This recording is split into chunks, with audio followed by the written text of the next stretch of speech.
3 महिलाओं को तुलसी में कभी भूल से भी जल नहीं चढ़ाना चाहिए। एक समय की बात है, देवी सत्यभामा भगवान श्री कृष्ण के पास आती हैं और उनसे पूछने लगती हैं, हे प्रभु, पहले आपने मुझे तुलसी को जल देने का और तुलसी के पास दीपक जलाने का महत्व सुनाया था, किंतु हे प्रभु, आज मैं आपके पास यह जानने के उद्देश्य से आई हूँ कि तुलसी को जल चढ़ाने के नियम क्या है, कौन सी स्त्री को जल चढ़ा सकती है और कौन सी स्त्री जल नहीं चढ़ा सकती। इस विषय में मुझे ज्ञान दीजिए। भगवान श्री कृष्ण कहते हैं, सत्यभामा, आज तुमने उत्तम प्रश्न किया है। तुलसी को जल देने के महत्वपूर्ण नियम होते हैं। उन नियमों का पालन करते हुए ही तुलसी को जल देना चाहिए। यदि कोई व्यक्ति इन नियमों का पालन नहीं करता है तो उसे महापाप लगता है। देवी लक्ष्मी उसके घर का त्याग करके चली जाती हैं। हे प्रिय, आज मैं उन 3 स्त्रियों के विषय में बताने वाला हूँ जिन्हें तुलसी को जल नहीं चढ़ाना चाहिए। इन स्त्रियों को तुलसी को जल देने का कोई शुभ फल प्राप्त नहीं होता, उल्टा इनके द्वारा तुलसी को जल चढ़ाने पर उन्हें महापाप ही लगता है।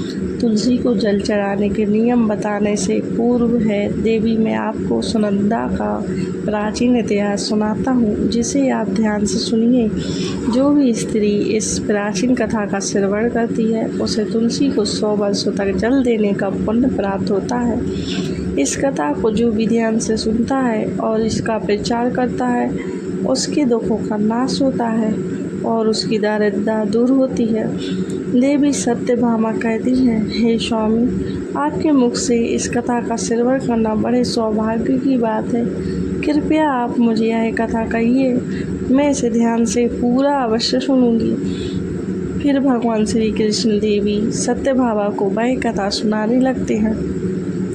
इस कथा को आप ध्यान से पूरा अवश्य सुनिए, क्योंकि आधा अधूरा ज्ञान घातक हो सकता है। तो चलिए आपको सुनाते हैं वह कथा। भगवान श्री कृष्ण कहते हैं, हे देवी सत्यभामा, पूर्व काल की बात है। दक्षिण देश में एक अत्यंत शोभामय नगरी थी। उस नगरी में सुदेव नाम का एक ब्राह्मण निवास करता था। सुदेव बहुत ही बुद्धिमान और शास्त्रों में पारंगत था। उसने वेदों का भी अध्ययन किया था। उसी के नगर के पास अन्य एक नगर था। उस नगर में ध्यान नाम का एक विद्वान ब्राह्मण था। उसकी एक पुत्री थी जिसका नाम सुनंदा था। उस ध्यान शर्मा ने बड़े ही लाड प्यार से अपनी पुत्री का लालन पालन किया था। उसकी पुत्री अत्यंत सुंदर और गुणवान थी। जब सुनंदा विवाह के योग्य हुई तो ध्यान शर्मा को अपनी पुत्री के विवाह की चिंता सताने लगी। इसलिए उसने अपनी पत्नी से कहा, हे प्रिय, हमारी पुत्री अब जवान हो चुकी है, इसलिए अब इसका विवाह हमें कर देना चाहिए। तब उसकी पत्नी कहती है, हे स्वामी, मेरी दृष्टि में एक विद्वान ब्राह्मण है जिनका नाम सुदेव है। मैं तो कहती हूँ हमारी पुत्री का विवाह उन्हीं श्रेष्ठ ब्राह्मण के साथ करा दिया जाए। उनके साथ विवाह करके हमारी पुत्री सुखी जीवन व्यतीत करेगी। ध्यान शर्मा कहता है, हे प्रिय, तुम ठीक कहती हो। मैंने भी सुदेव जी के विषय में बहुत सुना है। हम हमारी पुत्री का विवाह उन्हीं के साथ करेंगे। मैं कल ही उनके पास अपनी पुत्री के विवाह का प्रस्ताव लेकर जाता हूँ। फिर ध्यान शर्मा अपनी पुत्री के विवाह का प्रस्ताव लेकर सुदेव के घर पर जाता है। सुदेव घर में अपने माता पिता की सेवा कर रहा होता है। जब ध्यान शर्मा सुदेव को अपने माता पिता की सेवा करते देखता है तो उसे बड़ा आनंद होता है। वह सोचता है, अरे वाह, यह ब्राह्मण पुत्र तो कितना महान है। यह तो बड़ी प्रसन्नता से अपने माता पिता की सेवा कर रहा है। जब ध्यान शर्मा को सुदेव द्वार पर खड़ा देखता है तो उनका स्वागत करता है और कहता है, हे प्रिय, पधारिए, आपका स्वागत है। कहिए मैं आप किस प्रकार से सहायता कर सकता हूँ। सुदेव का अतिथि सत्कार देखकर ध्यान शर्मा बहुत प्रसन्न हो जाता है। वह देखता है कि सुदेव का घर अत्यंत पवित्र और शुद्ध होता है। उसके घर के सामने तुलसी का पौधा होता है और घर के अंदर भगवान विष्णु की प्रतिमा रखी हुई होती है। इससे ध्यान शर्मा को विश्वास हो जाता है कि सुदेव ही उसकी पुत्री के लिए सर्वोत्तम वर है। फिर ध्यान शर्मा सुदेव से कहता है, हे विप्रवा, आज मैं आपके पास मेरी पुत्री के साथ आपके विवाह का प्रस्ताव लेकर आया हूँ। मेरी पुत्री के लिए आपके समान श्रेष्ठ वर कहीं और नहीं मिल सकता। सुदेव के माता पिता भी यह बात सुनकर प्रसन्न हो जाते हैं और सुदेव को विवाह के लिए मना लेते हैं। फिर सुदेव भी विवाह के लिए तैयार हो जाता है। विवाह का मुहूर्त तय किया जाता है और एक पवित्र स्थान पर सुदेव और सुनंदा का विवाह संपन्न किया जाता है। सुनंदा के सुंदर और मनमोहक रूप को देखकर सुदेव बहुत प्रसन्न होता है। सुनंदा अत्यंत गुणवान और चरित्रवान स्त्री थी। विवाह के बाद जब सुनंदा सुदेव के घर पर जाती है तो वह अपने पति और सास ससुर की बड़ी सेवा करती है। अपनी मधुर वाणी और कार्यों से वह सभी के मन को जीत लेती है। सुनंदा के ससुराल वाले भी उसके कार्य से बहुत संतुष्ट रहते हैं। सुनंदा नित्य अपने पति से भी पहले जाकर घर का आंगन साफ करती थी, फिर घर के अंदर साफ सफाई करके स्नान किया करती थी। स्नान करके वह नित्य तुलसी को जल देती थी और फिर पूजा घर में जाकर भगवान विष्णु और माँ लक्ष्मी की पूजा किया करती थी। फिर भोजन बनाकर उसमें तुलसी पत्र डालकर भगवान विष्णु को भोग लगाया करती। उसके बाद वह अपने पति को भोजन कराकर फिर खुद भोजन किया करती थी। रात को वह पति के चरण दबाकर उसके सो जाने के बाद सो जाया करती थी। सुनंदा के अंदर एक पतिव्रता नारी के सभी लक्षण थे और वह अपने पति को ही परमेश्वर मानकर उनकी सेवा करती थी। सुनंदा ने कभी अपने पति के अलावा अन्य पुरुष के विचार नहीं किया। वह सत्य धर्म का पालन करने वाली और धर्म कार्य करने वाली पवित्र स्त्री थी। उसने कभी कोई अशुभ कार्य नहीं किया। सुनंदा के ऐसे सात्विक और सरल स्वभाव को देखकर माँ लक्ष्मी भी उस पर मेहरबान थी। माँ लक्ष्मी स्वयं चलकर उसके घर में आकर निवास करने लगी, जिससे सुनंदा के जीवन में सुख समृद्धि और भी अधिक बढ़ गई।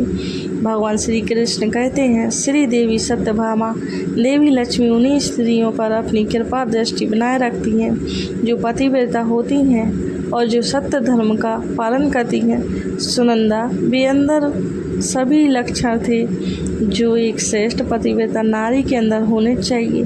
लेकिन आगे मैं तुम्हें बताऊंगा कि सुनंदा की एक भूल के कारण देवी लक्ष्मी उसके घर को त्याग के कैसे चली गई।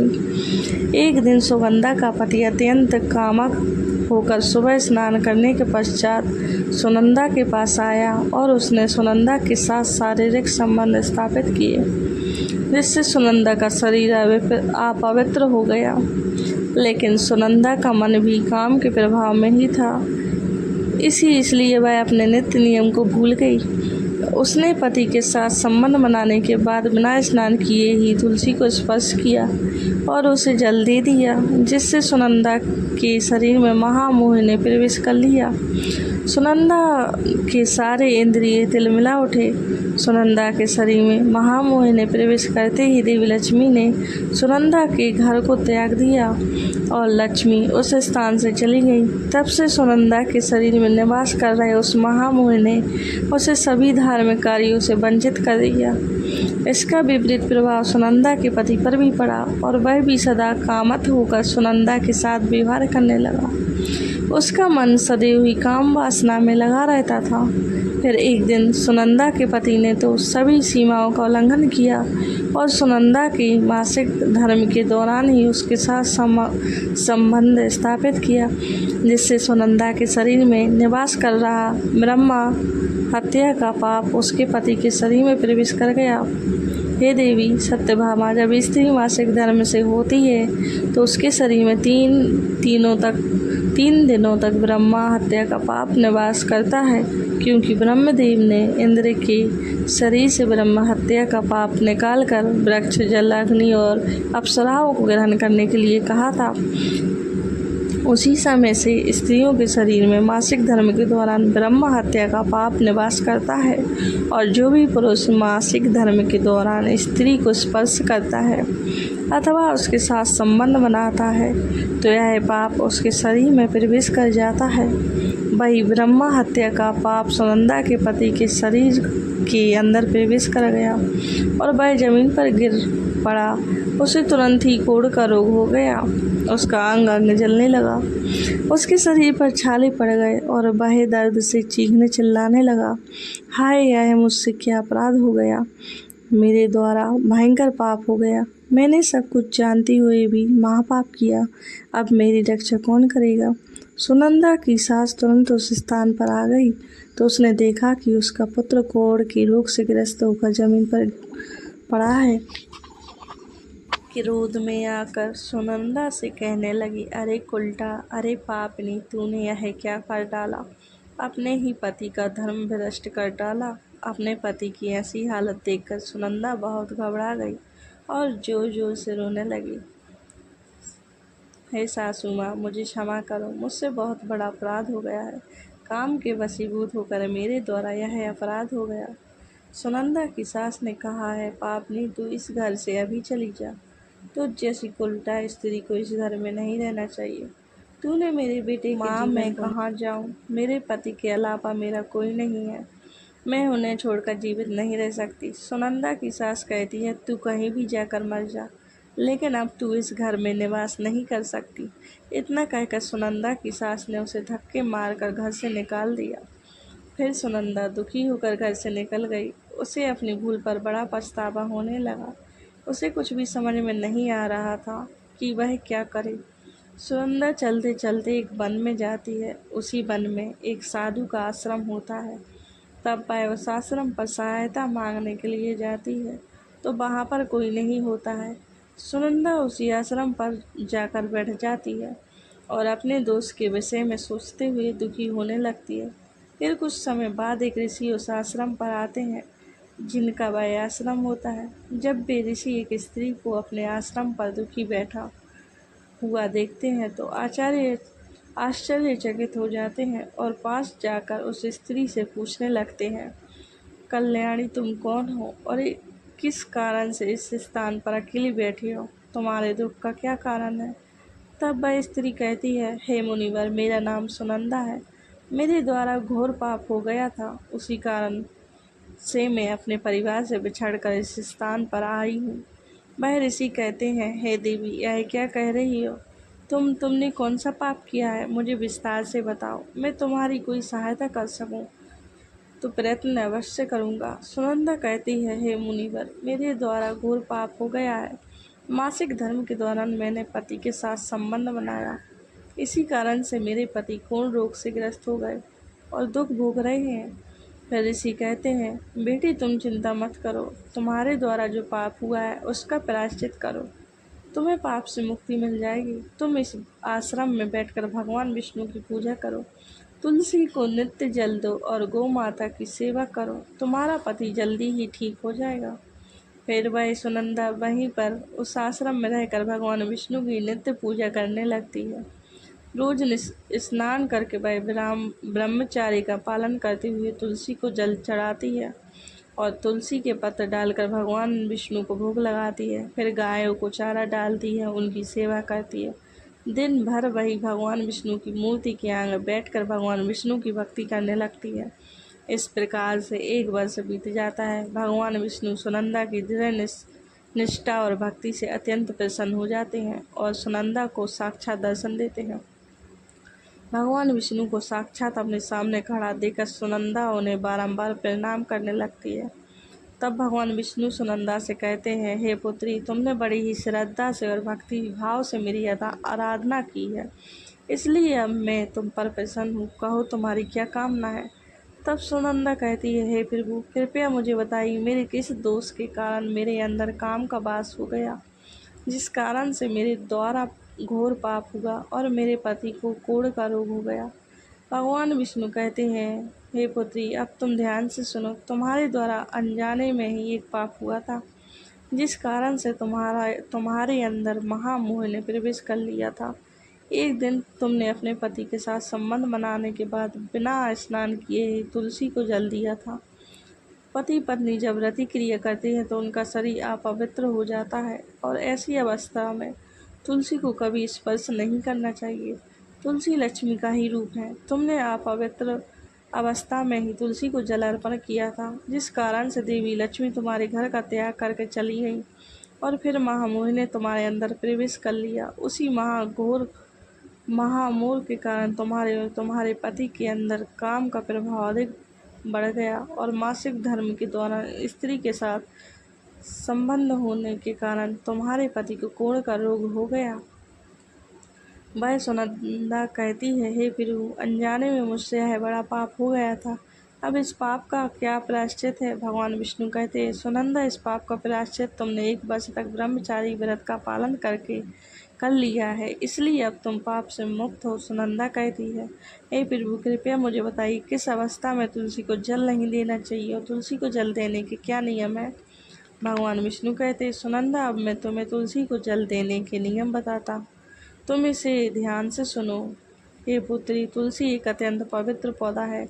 यह मुझे सबसे अधिक प्रिय है, इसलिए इसकी सात्विकता बनी रहती है।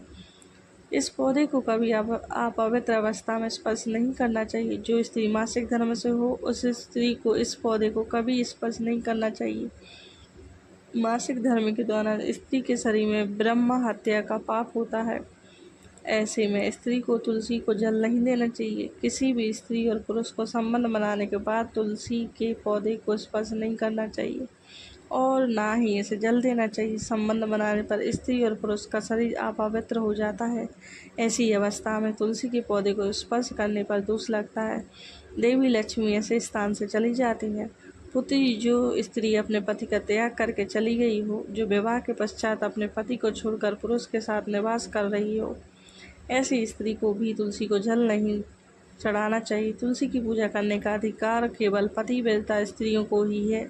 जो स्त्री अस्थि होती है, उसे तुलसी को जल नहीं चढ़ाना चाहिए। हे सुनंदा, अब मैंने तुम्हें तुलसी को जल देने के संबंध में महत्वपूर्ण नियम बताए हैं, तुम इसे ध्यान में रखो। तब सुनंदा कहती है, हे प्रभु, मेरे पति कोढ़ के रोग से पीड़ित हैं, कृपया करके मेरे पति को रोग से मुक्त कीजिए। तब भगवान विष्णु कहते हैं, हे सुनंदा, तुमने इस तुलसी के वृक्ष की 1 वर्ष तक पूजा की है। यह अत्यंत पवित्र पौधा है। अब तुम इसके पत्ते ले जाकर अपने पति को खिला दो, वह रोग और पापों से मुक्त हो जाएगा। इतना कहकर भगवान विष्णु अंतर्ध्यान हो जाते हैं। यह सुनकर सुनंदा बहुत प्रसन्न हो जाती है और भगवान विष्णु को बारंबार प्रणाम करके धन्यवाद देती है। फिर सुनंदा उस तुलसी के पौधे के कुछ पत्ते तोड़कर घर पर जाती है और अपने कोढ़ पति को खिला देती है। तुलसी के पत्ते खाते ही उसका पति एकदम से स्वस्थ हो जाता है और सुनंदा को गले से लगा लेता है। सुनंदा की सास भी जब यह चमत्कार देखती है तो बड़ी प्रसन्न हो जाती है और फिर भी सभी प्रसन्नता से रहने लगते हैं। भगवान श्री कृष्ण कहते हैं, हे सत्यभामा, इसलिए इन अवस्थाओं में स्त्रियों को तुलसी को जल नहीं चढ़ाना चाहिए और ना ही तुलसी को स्पर्श करना चाहिए, अन्यथा इसके शुभ परिणाम भोगने पड़ते हैं, जैसा सुनंदा के साथ हुआ था। अब जानते हैं तुलसी के पौधे से जुड़े महत्वपूर्ण नियम। शास्त्रों के अनुसार सोमवार, बुधवार और रविवार का दिन तुलसी का पौधा लगाने के लिए बहुत शुभ होता है, लेकिन ग्रहण काल में अर्थात सूर्य चंद्र ग्रहण आदि दिनों में तुलसी का पौधा कभी नहीं लगाना चाहिए। तुलसी के पौधे को मिट्टी के गमले में लगाना श्रेष्ठ होता है। घर के मुख्य द्वार के सामने एक सुंदर गमले में तुलसी का पौधा लगाना चाहिए। तुलसी के गमले को हमेशा जमीन पर अथवा किसी ऊंची जगह पर रखना चाहिए, लेकिन इसे कभी लटका कर नहीं रखना चाहिए। तुलसी के पौधे में अच्छी मिट्टी का प्रयोग करना चाहिए। अशुभ स्थानों की मिट्टी कभी तुलसी के गमले में नहीं डालनी चाहिए, जैसे शमशान, नाली या शौच वाले स्थानों की मिट्टी का प्रयोग तुलसी के गमले में कभी ना करें। जिस तुलसी के पौधे की रोज पूजा करते हैं, उसे कभी जमीन के अंदर नहीं लगाना चाहिए। जमीन में लगाने से तुलसी का पौधा अपवित्र हो जाता है और साथ ही इसका आकार भी बहुत बड़ा हो जाता है, जिससे इसकी पूजा करने में परेशानी होने लगती है और लोग इसकी टहनियाँ तोड़ने लगते हैं। इसके अलावा ध्यान न देने पर पशु इसे नुकसान पहुंचा सकते हैं। तुलसी का पौधा लगाने के लिए उत्तर, पूर्व तथा पूर्व दिशा ही सर्वश्रेष्ठ मानी गई है। इसमें उत्तर पूर्व दिशा अत्यंत शुभ होती है। इस दिशा में तुलसी का पौधा लगाने से घर का वातावरण सकारात्मक बनाता है और शुभ परिणाम प्राप्त होते हैं। अगर तुलसी का पौधा आंगन में लगाया जाता है तो यह बहुत शुभ होता है। तुलसी का पौधा कभी भी दक्षिण पूर्व की दिशा में कभी नहीं लगाना चाहिए। यह आग्नेय दिशा है। इस दिशा में तुलसी का पौधा रखने से जल्दी सूखने लगता है। तुलसी के पौधे को कभी भी अंधकार में नहीं रखना चाहिए। शाम के समय इसके पास दीपक जलाना चाहिए। इसके अलावा तुलसी के पौधे को चुनरी जरूर बांध देना। चुनरी के बिना तुलसी का पौधा अधूरा माना जाता है। तुलसी के पौधे में हरे रंग की चूड़ी, लाल अथवा सफ़ेद धागा जरूर बांध देना, लेकिन तुलसी को कभी सूना नहीं रखना चाहिए। तुलसी के पत्ते तोड़ते समय ध्यान में रखें, चाकू आदि धारदार चीज़ों का प्रयोग करके तुलसी पत्ते ना तोड़ें। तुलसी के पत्ते उंगलियों से ही तोड़ने चाहिए। तुलसी के पौधे की कभी टहनी नहीं तोड़नी चाहिए। थोड़ा अधिक समय लग सकता है, लेकिन तुलसी का एक एक पत्ता ही तोड़ना चाहिए। जितने आवश्यक हो उतने ही पत्ते लेने चाहिए। पत्ते तोड़ते समय नाखूनों का प्रयोग नहीं करना चाहिए। इससे स्त्री का सौभाग्य नष्ट होता है और दुर्भाग्य आता है। एकादशी के दिन तुलसी के पत्ते कभी नहीं तोड़ने चाहिए। एकादशी के दिन पहले ही तुलसी के पत्ते तोड़कर रखने चाहिए। सूर्य ग्रहण, चंद्र ग्रहण के दौरान तुलसी को स्पर्श नहीं करना चाहिए।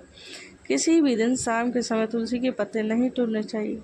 शाम को तुलसी निद्रा अवस्था में होती है। ऐसे समय पर तुलसी के पत्ते तोड़ना पाप माना गया है। पुरानी सूखी हुई तुलसी की पत्तियों को कभी फेंकना नहीं चाहिए। इसे मिट्टी में दबा दें, लेकिन कभी नाली में अथवा कचरे में ना फेंकें। रविवार के दिन तुलसी को जल नहीं देना चाहिए। इस दिन पत्तियां भी नहीं तोड़नी चाहिए। तुलसी को जल देने के लिए शुद्ध पानी का ही प्रयोग करें।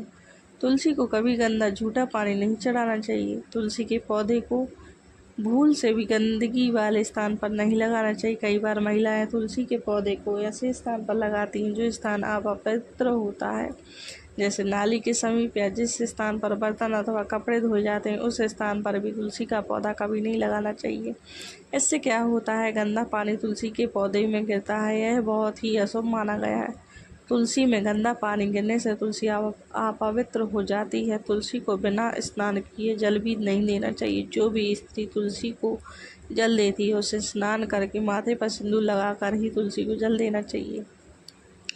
तभी यह जल तुलसी मैया स्वीकार करती हैं। जो अविवाहित हैं अथवा जिनके पति नहीं, उन्हें सिंदूर लगाने की आवश्यकता नहीं है। ध्यान रहे, तुलसी का पौधा कभी सूखना नहीं चाहिए। यह अशुभ संकेत लेकर आता है। तुलसी का पौधा सूखने पर समझना चाहिए कि घर में नकारात्मक शक्ति का वास है, इसलिए तुरंत वास्तु उपाय करने चाहिए। गुरुवार के दिन तुलसी के पौधे में कच्चा दूध डालने से माता लक्ष्मी अत्यंत प्रसन्न होती है। घर से दुख, दारिद्रता और अशांति समाप्त होती है। गुरुवार के दिन केले के पौधे के साथ तुलसी का भी पूजन करना चाहिए। इससे अथाह धन संपत्ति की प्राप्ति होती है जो कभी खर्च नहीं होती है। केले में भगवान विष्णु और तुलसी में माँ लक्ष्मी का वास है, इसलिए गुरुवार को इनकी पूजा करनी चाहिए। तो इस प्रकार से भगवान श्री कृष्ण ने देवी सत्यभामा को तुलसी को जल देने का महत्व सुना दिया है। आपको यह कथा कैसी लगी कमेंट करके अवश्य बताएं। जानकारी अच्छी लगी तो वीडियो को लाइक ज़रूर करें और कमेंट में जय श्री कृष्ण अवश्य लिखें। साथ ही चैनल को सब्सक्राइब करें ताकि ऐसी ही जानकारी आपको प्राप्त हो सके।